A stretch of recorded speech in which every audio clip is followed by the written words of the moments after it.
lot of things in our trailer actually messed up, but gonna change out this power inverter with this new one. This one finally went out after a lot of hard work and trying to figure out what the heck was going on. But looks like we got a 8955 model. I know it's upside down.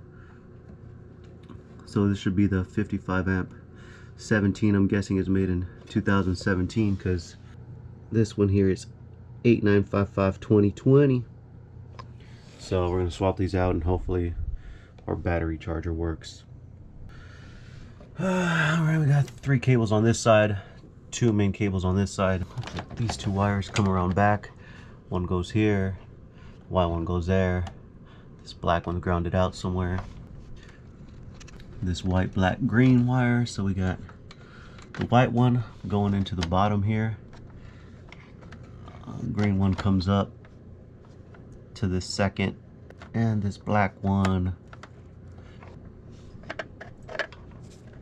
I guess just this bottom breaker here.